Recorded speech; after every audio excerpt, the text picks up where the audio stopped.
Thank you for joining our webinar. I'm Mohsen Mohseninia, Vice President of Channel Sales for EMEA at Aries.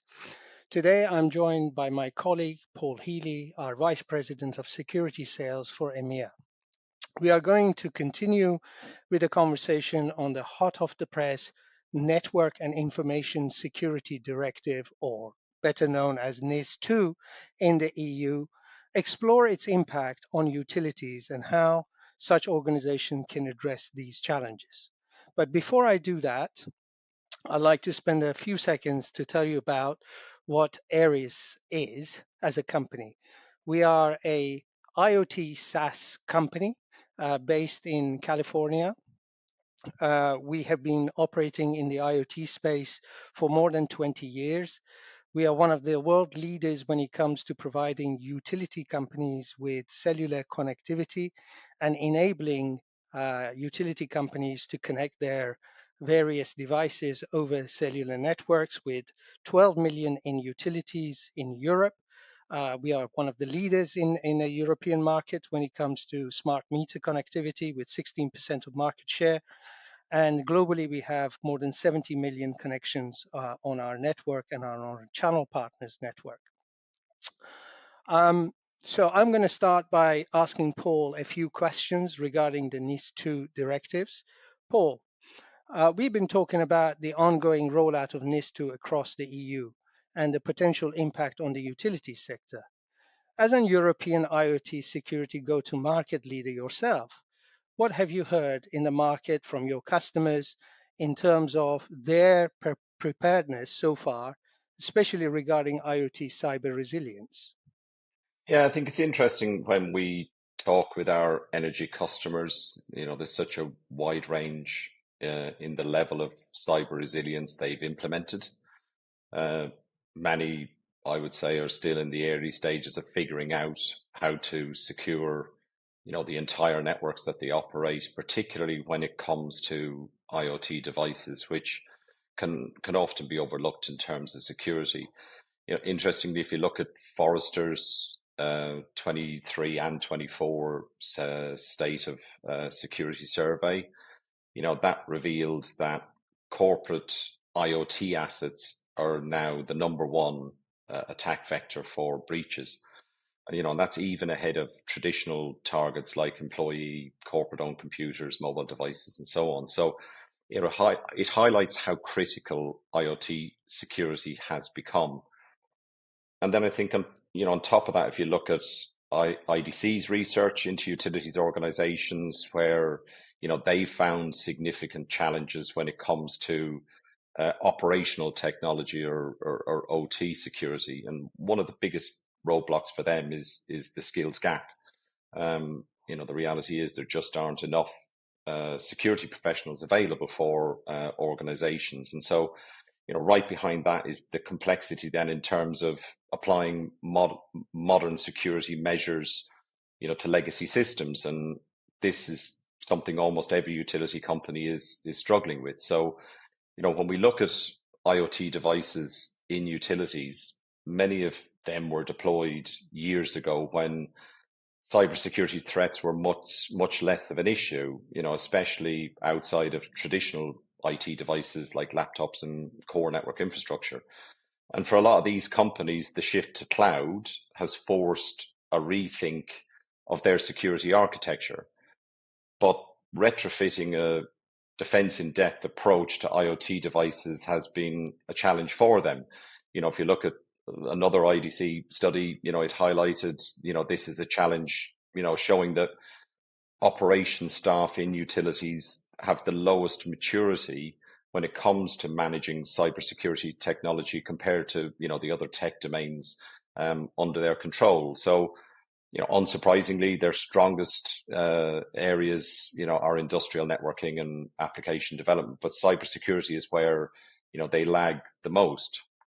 And when we talk with utility companies, many tell us that building a stronger cybersecurity culture and capability is a top priority. And if you look at IBM's cost of a data breach survey, which has, been going on now for nearly 10 years, it echoes that point where, the lack of cybersecurity skills is a key gap that companies need to address to reduce, the risk of breaches. And IoT devices add another layer of complexity. They often come from different manufacturers. They have different standards they operate to. And so making the integration of those devices with existing systems is a challenge and creates potential security loopholes for those companies. Many IoT devices weren't even designed with robust security in mind. So, that leaves them exposed to vulnerabilities that, are growing in the market. And, you look at IoT device networks, there's widespread adoption of open source, within the devices, which is estimated to be anywhere between 70 and 90% of devices. And, while open source has many advantages, it's community driven development and innovation and so on, it also comes at risk. And a great example of that was discovered earlier this year in the Linux library. A Microsoft engineer identified a vulnerability that had been coded in by an engineer. And it was identified just before the release of the updated library. That received a CVSS score of 10, and that is the absolute highest score you can get for a vulnerability. So, that code could have been used to launch a ransomware attack, had it not been caught. And there was a similar scenario with Realtek. There was a vulnerability built into their SDK with the XE utilities compression software, and that went unnoticed for 18 months. And by the time it was discovered, it had impacted 190 device models. And there was an estimated 140 million attempts to exploit that vulnerability in 2022. And, these examples show us just how challenging it is to ensure devices remain secure, even with updates and thorough testing. So, if a vulnerability is unknown at the time of testing, companies can inadvertently introduce risks and, when applying patches to their devices. So, overall, this highlights the enormity of the challenge they have in terms of the architecture they have, the infrastructure they have, and the people. Being prepared is critical, but utilities must also proactively monitor and manage, an ever-growing number of threats. And, with vulnerabilities sometimes surfacing long after a deployment, the need for constant vigilance and robust process has, I would say, never been greater. Great. So, given this intensified threat landscape that you just described, which is faced by all industries, including utilities, where do utilities organizations in Europe stand in terms of cybersecurity in the face of evolving threats? Yeah, this is a particularly tough challenge for utilities. Traditional IT security solutions are designed for IT devices, where it's relatively straightforward to add security clients or set security posture for those devices, and even, to manage them remotely.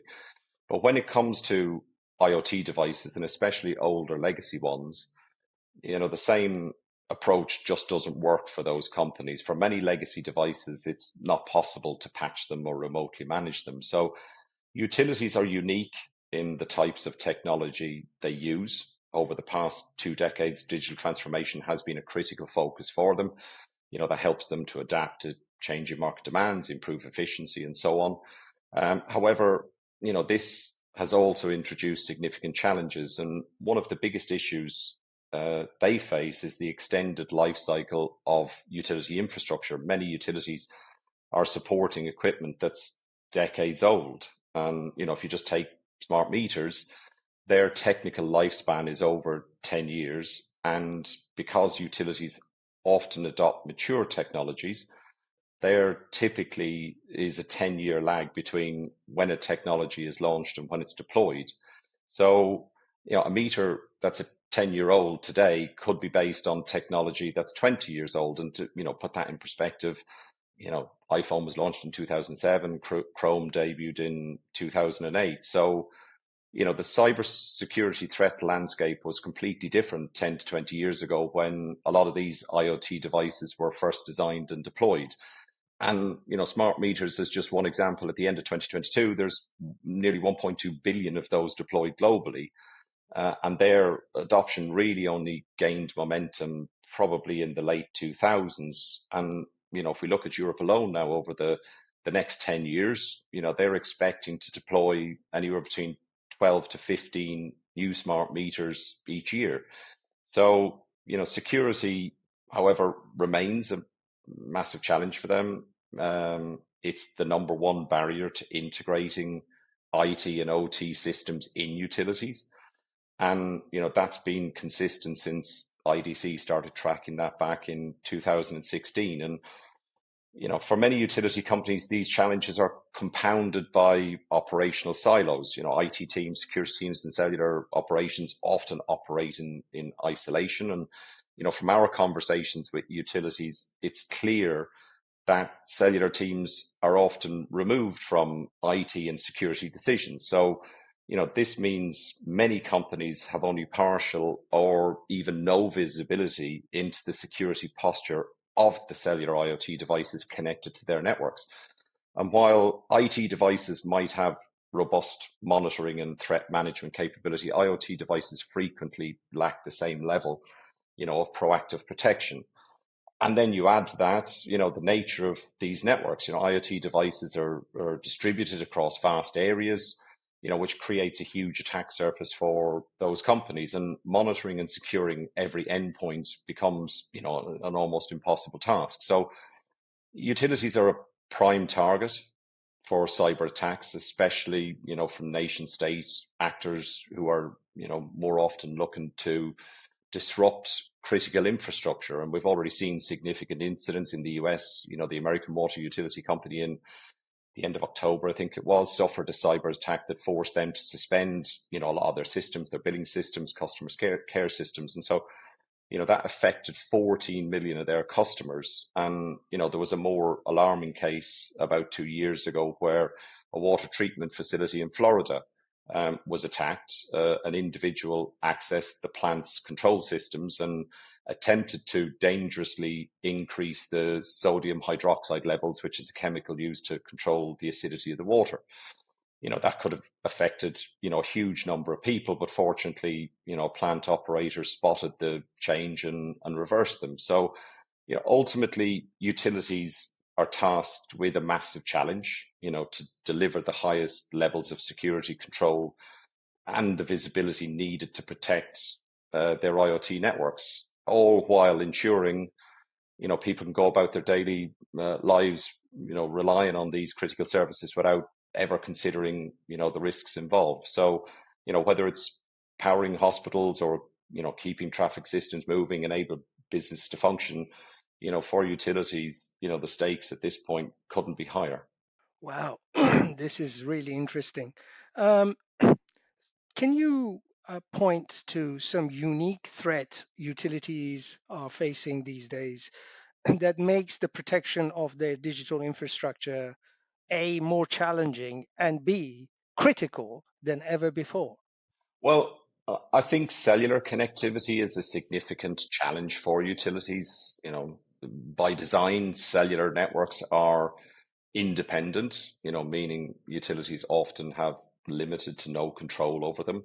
Yet they rely on these networks to connect their many distributed endpoints in their systems every single day. And most organizations address infrastructure security by deploying private cellular networks and VPNs. And, while that helps secure the transport layer, it doesn't address the bigger issue, which is protecting the head end network from potentially harmful data or threats being transmitted across that network. And, as I said earlier, the geographic nature of IoT devices often located in hard to secure areas adds further complexity. If a remote device is compromised, whether that's physical or, through a local vulnerability, it could become a launch pad for attackers to move laterally across the network. And once inside, they can scan for hosts and devices and, other applications where, they might look to exploit or extract valuable data. So, with the growing shift to cloud, added to that, many of these devices now communicate directly with the internet, which just, amplifies the risk that those devices are facing. And, this is why utilities need robust security measures that continuously monitor what's being transmitted from their remote devices, especially at the application layer. It's not enough just to secure the transport layer. Utilities must implement proactive and automated systems that ensure every communication destination is authorized, and a zero trust approach is critical here. Requiring that every device or user or network interaction is verified. But such systems must also go beyond detection. They also need to act, and they should monitor for malicious or suspicious activity, and be capable of blocking that. If that occurs, and no matter where or when it happens. And since most IoT devices can't support security clients or frequent updates, these systems need to be self-updating, capable of addressing the latest vulnerabilities without requiring ongoing manual updates to remote devices. And for many legacy devices, such updates simply really aren't feasible. And visibility is another key piece of the puzzle. Utilities need full awareness of every cellular connected device in their network. Unfortunately, most network-based IT security systems aren't equipped to meet and manage the unique requirements of cellular IoT. And if a cellular IoT device is compromised, identifying it and blocking its activity often requires manual intervention. And, this delay increases risk, especially if, the device isn't addressed immediately. And that's why immediate detection and response are critical. Early decisions during an incident can make all the difference for an organization, in determining the extent of the damage, the recovery time, the financial costs, and potentially the reputational harm that they're going to suffer. So a system that can automatically detect a specific compromised cellular device, it can issue alerts and take immediate action to isolate and contain the threat is essential. The kind of automation that ensures threats are stopped before they can reach head-end systems, which ultimately obviously minimizes risk and prevents further damage, within the network. So interesting. You mentioned that customers or utilities in general feel that they have a secured infrastructure because they use VPNs and all the other technical terms that is used in the telecommunication space. Um, but as you pointed out, when you have millions and millions of devices, it's just like finding a needle in a haystack. Um, so, what are why do you think that they don't have any issues with they feel they don't have any issues with their infrastructure? What's your take on this? I think for a lot of companies, they've spent many years deploying private APN and VPN connectivity, and that was seen as the holy grail in terms of cybersecurity for connecting remote devices into the network. But as I said earlier, for a lot of these devices, they're in remote locations, they're often unmanned, and so the protection of the individual device and the network it's connected to, goes beyond just transport layer security. They've got to look at how that device is communicating with services, whether they're private, in hybrid clouds or in public clouds.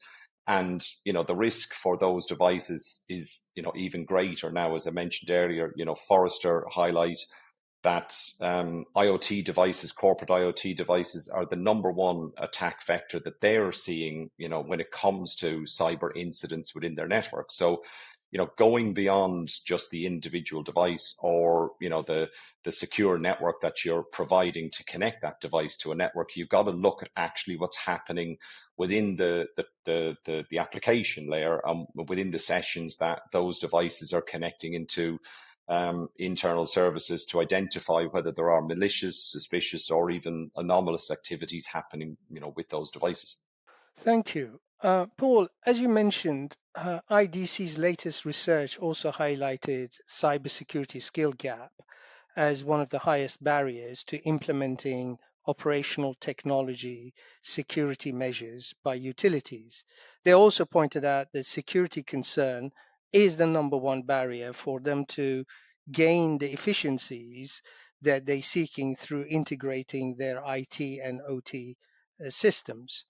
What does this tell us about the challenge the industry faced due to the advent of NIS2, as well as raising cyber threats? Well, I think regulatory compliance is, of course, a must for utilities, especially when it comes to critical infrastructure like grid monitoring, smart metering, or predictive maintenance.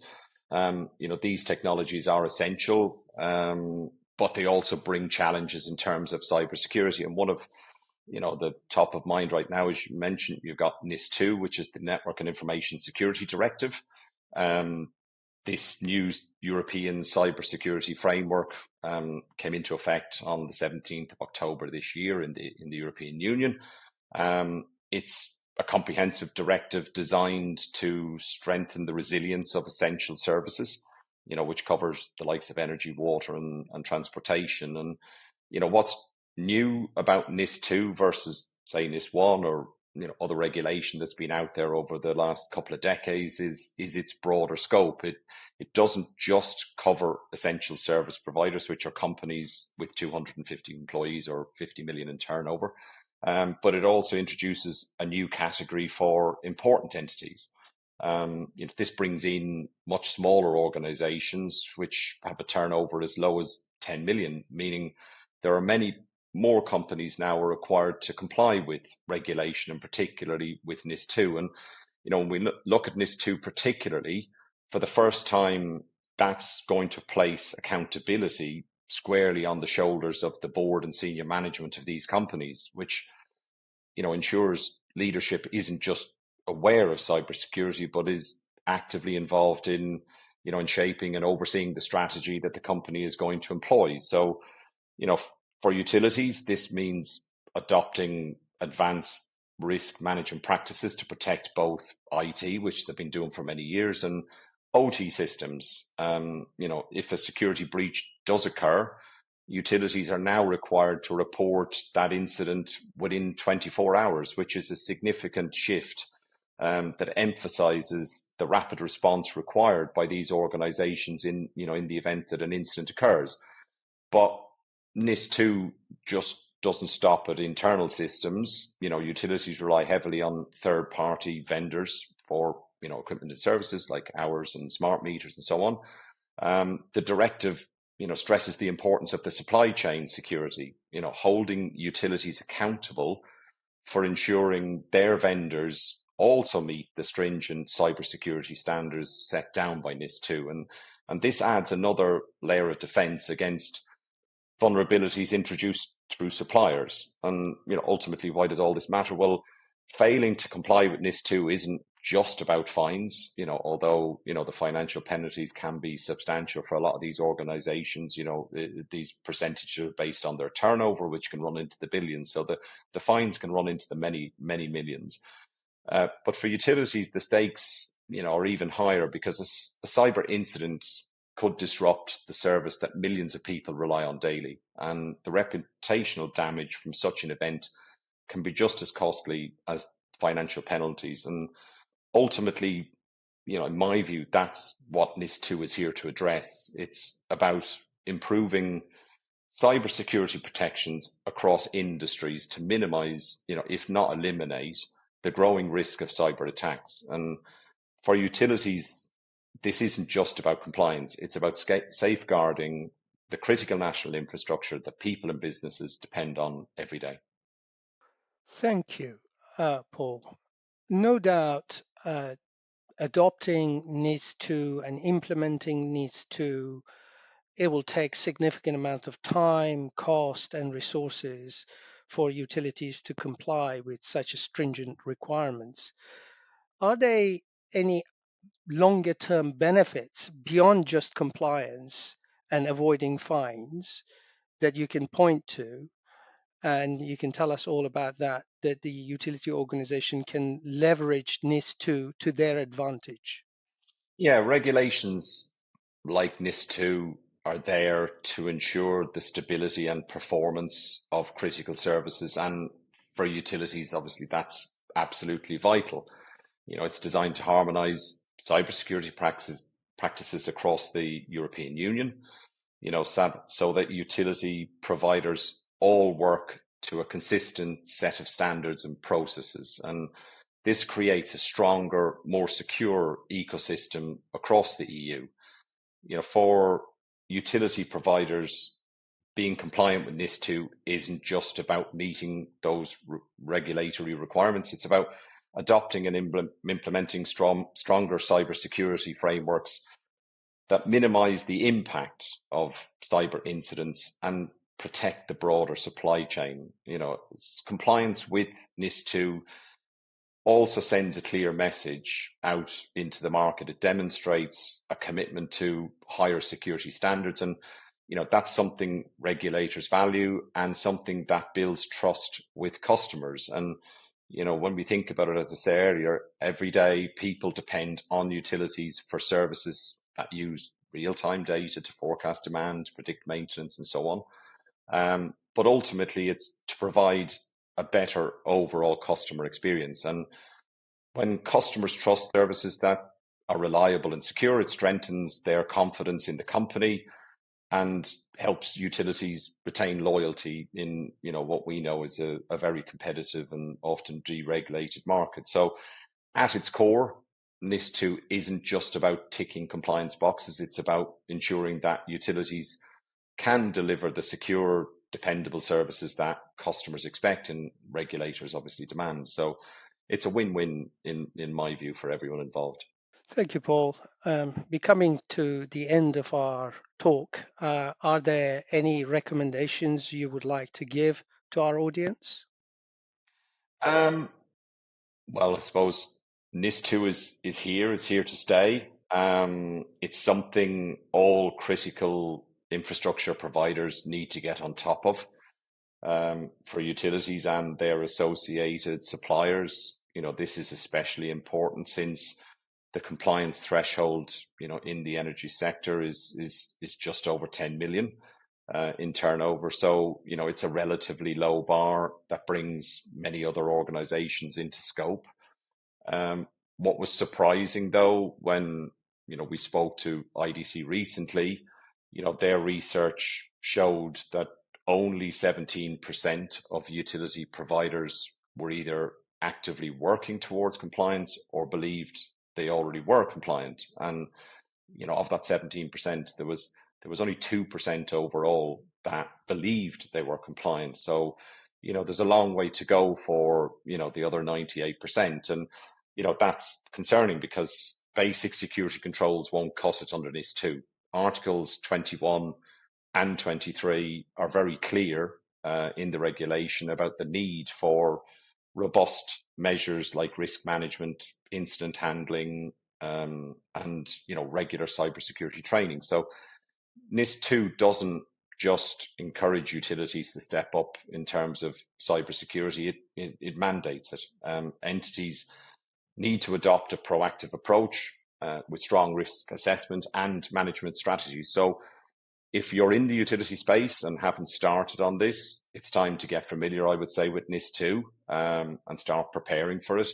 You need to pay particular attention to ensuring that your IoT devices meet these stringent security requirements, especially those using cellular connectivity.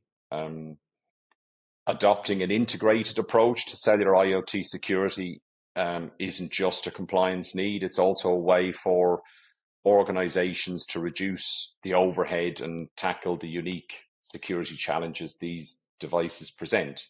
And this is, especially for critical for companies that might lack the internal skills or resources to handle cellular IoT security effectively. And, I would go so far as to say that's where Aries comes in. It has decades of experience working with utilities and connecting cellular IoT devices. And Aries and our many carrier partners across the world are uniquely positioned to help, especially in Europe, where we have some significant deployments in utilities.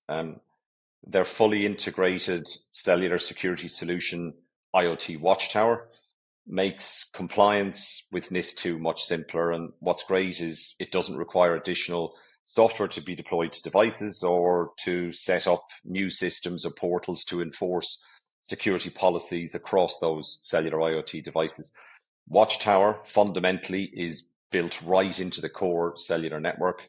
And this takes an all hazards approach to IoT security, which is exactly what's needed to meet the stringent requirements of NIS2. For utilities, that is a practical, efficient, and future-proof way to ensure compliance while addressing the ever-growing challenges of IoT security. Thank you, Paul. And with that, our webinar comes to an end. Thank you for joining us today.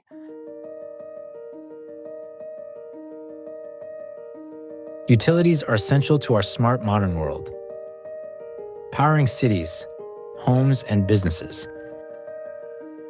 As our digital world with Internet of Things expands, utilities face growing cyber threats, putting their critical infrastructure at risk.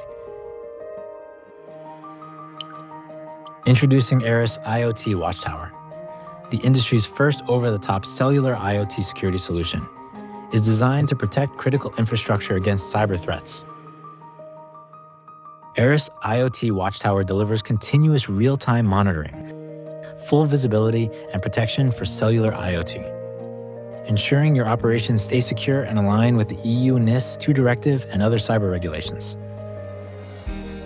With agentless deployment, ARIS IoT Watchtower offers the simplest and most effective way to secure cellular IoT devices and networks, deliver compliance, and safeguard essential services.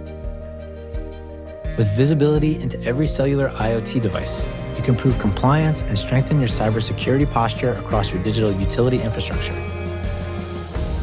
ARIS IoT Watchtower for secure, smart, essential utilities.